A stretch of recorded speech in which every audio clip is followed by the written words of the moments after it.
Hello les merveilles, comment vous sentez-vous aujourd'hui?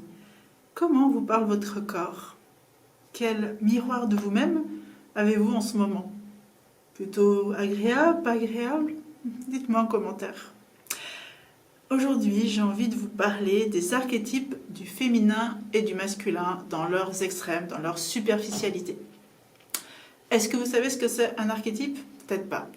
L'archétype, c'est une forme symbolique pour aider la psyché à s'identifier. Voilà. Donc, depuis la nuit des temps, les archétypes viennent des contes.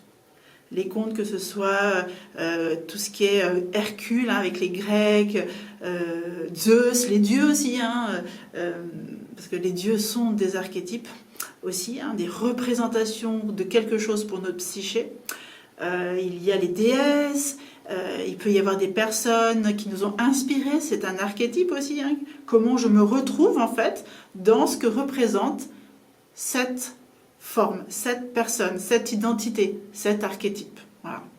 Et le féminin et le masculin, en dehors du genre, nous ne parlons pas de genre, là, nous parlons d'archétype, donc c'est pas la même chose, c'est une construction de pensée psychique pour pouvoir s'identifier. Donc après, ça peut toucher le genre, mais on n'est pas dans cette discussion. Donc, quel est l'archétype du féminin et du masculin? Donc la meilleure représentation pour moi, comme d'habitude, tout ce que je vous partage, c'est ma conscience, c'est mes vérités à moi. Je ne dis pas que c'est la vérité en soi, parce qu'il n'y a pas de vérité unique. Et il y a des vérités, tant qu'elle est bonne pour vous, c'est l'essentiel. C'est l'essentiel. Mais ma vérité, c'est que c'est dans le yin et le yang. Parce que pour moi, c'est des énergies, c'est des vibrations et c'est une incarnation. Donc le féminin, c'est ce qui va représenter toute l'intériorité, les ressentis, les émotions, la gestation. Donc on peut associer ça à la grossesse chez une femme. Ça va être toute la partie qui est à l'intérieur, qui n'est pas visible, qui est dans le sombre, parce que souvent on parle peut-être de lumière chez le féminin, puisqu'on va à l'extérieur attendre qu'elle soit dans toute cette lumière, dans toute cette sensibilité, dans tout ça, donc dans son incarnation du féminin. Si là on sort de l'archétype et qu'on attend du genre féminin, sa représentation, ça va être tout ce qu'on voit dans le CC, dans son extrême. Vous voyez, je veux en venir. Et puis le masculin, ça va être plutôt l'extérieur, c'est la matière, c'est la mise en forme. Donc le yang, là on revient dans l'archétype, le yang, c'est la partie qui matérialise, qui construit. Si on regarde au niveau de notre cerveau, ça va être le cerveau gauche, c'est le yang, c'est la partie logique, analytique, mathématique, et le yin, c'est le cerveau droit, où on va être plutôt dans le subtil, le créatif, la rêveuse, tout celle qui peut aller sentir au-delà de ce qui est visible. Donc dans le masculin, si on va dans le genre de ce qu'on attend de voir du masculin, toutes les extrêmes, et c'est là où j'ai envie de vous ouvrir à regarder ça autrement, c'est qu'on a, comme on n'avait pas bien conscience de cette notion des polarités, parce qu'en fait on a tous du yin et du yang. C'est là où c'est intéressant la médecine chinoise, c'est qu'elle va nous dire, mais en fait, en archétype, on a les deux en nous. Tout le monde, peu importe son genre, peu importe. Donc aujourd'hui, ça peut parler dans plein de domaines où on parle beaucoup du genre, c'est qu'en fait on porte tous l'homme, peu importe que ce soit un homme cis ou un homme transgenre par exemple, on porte tous du yin et du yang. Pareil pour la femme. Elles portent toutes du yin et du yang et du yin, en énergie, en symbolique. On a tous une intériorité et on a tous une matérialisation qui est notre corps. Donc le corps, c'est le yang. Le yin, c'est nos sensations, c'est comment on se ressent, c'est qu'est-ce qui se passe en nous, ça peut être nos intelligences aussi, comment elles se construisent, comment elles se sont associées. Voilà. Et le yang, c'est la partie qui fait, qui actionne, qui met en matière. Le yang, dans l'accouchement par exemple, ça va être l'accouchement lui-même. Le yin, c'est la grossesse, c'est la gestation. Voilà.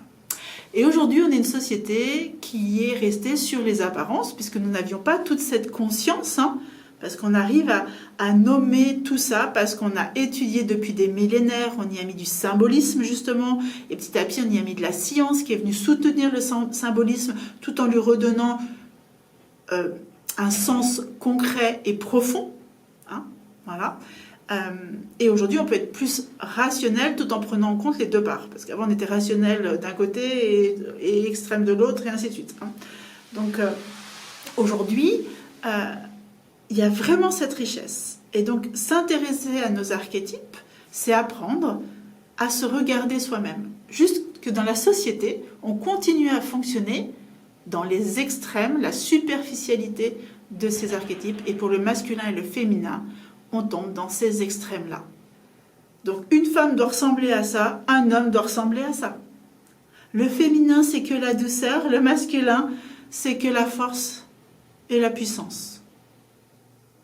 Mais quelle erreur pour notre santé mentale, quelle erreur pour notre bien-être individuel. Car nous sommes tous sensibles, même si vous êtes un homme. Et nous sommes tous toutes capables d'être fortes. Parce que la sensibilité, savoir se reposer sur sa sensibilité, c'est une force incroyable. C'est elle qui apporte la hargne pour se défendre.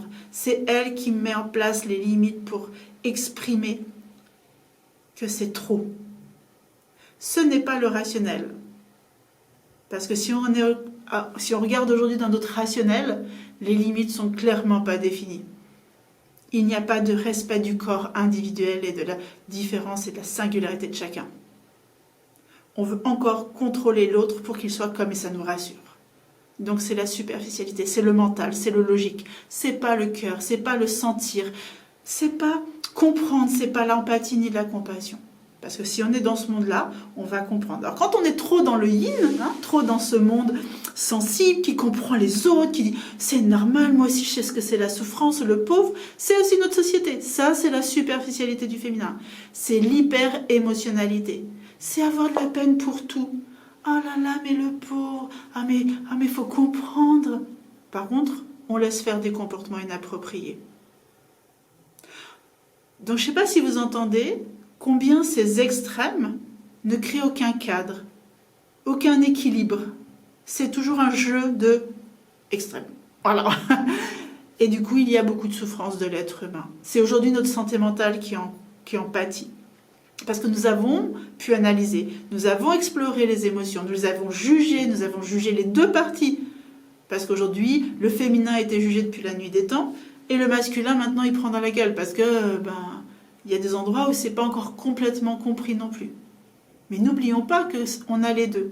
Donc le féminin, la femme, elle, en dehors de l'archétype, comme le masculin en dehors de l'archétype, le genre, on a des comportements extrémistes des deux côtés, dans nos deux parts. Et le chemin vers soi, le chemin de la compréhension de ces archétypes, de qu'est-ce qui joue en soi, pourquoi c'est important l'individuation, que je viens de découvrir comme mot, parce que moi je connaissais que l'individualisation, mais c'est les mots qui se rapprochent, qui veulent dire la même chose. Qui je suis moi dans mes deux parts et comment je vais le vivre, va nous amener à créer la même chose à l'extérieur. Parce que ce qu'on ne sait pas, ce qu'on nous a fait croire, c'est qu'il y avait plus de matière que de subtil. Il y avait plus d'énergie masculine que d'énergie féminine. Déjà, elles sont équilibrées, mais dans la matière, il y a plus de vide que de plein. Voilà. Et donc, c'est d'abord en nourrissant cette intériorité, c'est en prenant soin de qui on est, qu'on va sortir de la superficialité. Mais si on n'est pas conscient de qui on est, si on ne le ressent pas, la conscience, c'est pas juste je sais, c'est je sais, je sens, je l'incarne. Congruence. Nous allons être dans la superficialité de notre archétype. Moi, mon archétype, c'est le féminin. Je me suis incarnée en femme. Et j'ai dû prendre soin de cette femme tout en prenant soin de mon masculin. Plus j'ai pris soin des deux, je les ai aimés, plus je les ai manifestés, matérialisés dans ma vie de façon saine et puissante pour ma propre vie et dans mes relations aux autres. J'ai appris à reconnaître ce que je ressentais, à valider mes limites, mon espace, quelles sont mes valeurs, Quels sont mes besoins qui me sont propres en tant qu'être unique? Pas parce qu'il faut faire comme tout le monde. J'ai su nommer, excusez-moi, je bafouille parce que c'est très puissant en fait. Je suis nommée après mes limites, les faire respecter. J'ai osé hausser le ton quand on aime me piétiner. Et en fait, si on va plus loin que la matière, comme on va vibrer ça, il y a plein d'endroits où je n'ai plus à rappeler mes limites. Bien sûr, il y a des gens que ça dérange, il y a des gens qui n'aiment pas, il y a des gens qui veulent me soumettre. Il y aura toujours des gens qui ont des comportements non conscients. Mais moi, comme je suis à la conscience de moi, j'ai compris, eh ben, je le vis dans mon quotidien. Et donc, j'ai développé de la sérénité, de l'amour de moi, de l'estime de moi. Je m'aime quand je me regarde dans le miroir. J'ose prendre ma place dans la vie, j'ose sortir de ma zone de confort. Je fais des expériences, je crée. Et en comprenant ça, ben, j'ai pu aller plus loin que juste je suis une femme et je dois vivre ma vie comme elle est, ici et maintenant, et j'accepte. Mon Dieu, c'est mon sort. Voilà. Surtout aussi, ce que je voudrais rajouter, c'est qu'en observant ces archétypes extrêmes, en prenant soin de ça en moi, donc de me les réapproprier, parce que c'est ça, j'ai su aussi de m'en défaire à un moment. Parce qu'en fait, il y a un chemin de conscience et un chemin de détachement. Parce qu'en fait, je m'en fiche aujourd'hui de quelle représentation de femme je suis. Je suis une femme consciente, avec des énergies aussi yang. Donc vous voyez, ça remet les choses à sa place. Alors bien sûr, j'imagine très bien les gens qui disent c'est n'importe quoi, gna gna. Peu importe, moi je m'en fiche. Si c'est mental, si c'est une analyse, si c'est pas une expérience, ça n'a pas de valeur. Parce que moi je l'ai expérimenté. Et aujourd'hui j'avais envie de vous faire comprendre que l'archétype, comprendre les extrêmes à l'extérieur, peuvent nous ramener à qu'est-ce qui n'est pas équilibré à l'intérieur de moi, de soi, de toi. Et que d'un coup, on fait grandir la conscience. Parce que moi, je suis vraiment ici pour vous accompagner à faire grandir votre conscience de vous-même. Parce que je suis convaincue que plus on se comprend, plus on se connaît, plus on enlève les étiquettes. Parce que nous sommes une époque où aujourd'hui, nous n'avons plus besoin de ces étiquettes. On voit bien dans nos sociétés le genre, par exemple, hein, et on est là-dedans, les archétypes qui nous disent oui, on doit être comme ci pour être comme ci, si on est ci, on est là. Bon, il y a de la biologie, ça on l'enlèvera jamais. Hein. Mais après, qu'est-ce qu'on en fait dans notre psyché? C'est plus grand, plus vaste que ce que l'on a fait simplement la biologie. La richesse de l'être humain, c'est d'avoir un cerveau en croissance. Donc aujourd'hui, notre biologie n'est plus qu'une définition. Elle est un fait, elle n'est pas une finalité. Et c'est bien notre psyché, nos ressentis. Et psyché ne dit pas notre folie. Hein. Il n'y a pas de notion de santé mentale, de folie. Ce n'est pas un problème mental, c'est au contraire, c'est une ouverture de création. On est plus que ce qu'on est dans notre corps. Et c'est révélé là. Donc j'avais vraiment envie de faire cette vidéo parce que ça a tellement de sens. Moi j'accompagne des personnes qui sont toujours en train de rechercher qui elles sont en fait. Et elles vont chercher à l'extérieur, à l'extérieur. Donc super tous ces outils. Et les archétypes, moi je vous invite à les découvrir. Toutes les notions de notre société, allez les expérimenter pour vous les approprier, vous en défaire. Moi on m'a dit... Moi, j'ai expérimenté la femme, l'homme, l'hypersensible, le haut potentiel, la vulnérable, la puissante, l'entrepreneuse, la mère, la créative, la danseuse. Je les ai toutes expérimentées, ces identités, ces étiquettes. Mais elles ne me représentent pas. Je ne suis pas une personne hypersensible. Je vis de la sensibilité. Et oui, par rapport à une norme extérieure, je vis avec beaucoup plus d'intensité de la sensibilité. Mais ça ne me définit pas moi. Voilà. Par contre, ça peut m'aider à me faire comprendre des autres des fois, là où ils en sont dans leur conscience d'eux-mêmes. Parce que c'est ça qui joue aussi. Donc, vous voyez, c'est un sujet assez vaste que moi, je traite en arborescence toujours. Hein. Je sais que peut-être pour certaines personnes, ça fait beaucoup d'infos. C'est un peu dans tous les sens peut-être, mais non. Prenez le temps de sentir ce que vous avez entendu et de voir comment ça résonne. Et puis, prenez ce qui est bon pour vous ici et maintenant. Et n'hésitez pas, comme d'habitude, à commenter là-dessous, à me dire ce que vous en pensez, toujours dans la bienveillance. Je ne répondrai pas à des messages agressifs. Ça, c'est clair. Je n'en ai pas, hein, mais je le dis parce que je le vois tellement sur les réseaux que je le rappelle. J'en profite pour le rappeler, justement, dans le respect de qui je suis. Je ne répondrai pas aux messages agressifs. Parce que, et tant pis pour vous, parce qu'en fait, en bienveillance, on pourrait se nourrir, parce que moi, j'adore la pensée différente que de moi. parce qu'elle me fait grandir moi. Je suis très égoïste. Donc j'espère que cette vidéo, en tout cas, vous aura nourri, aura fait grandir votre pensée, réfléchir, ouvrir des possibilités, commenter, partager à des personnes que ça pourrait aussi inspirer et soutenir. Et je vous dis à tout bientôt, mes merveilles.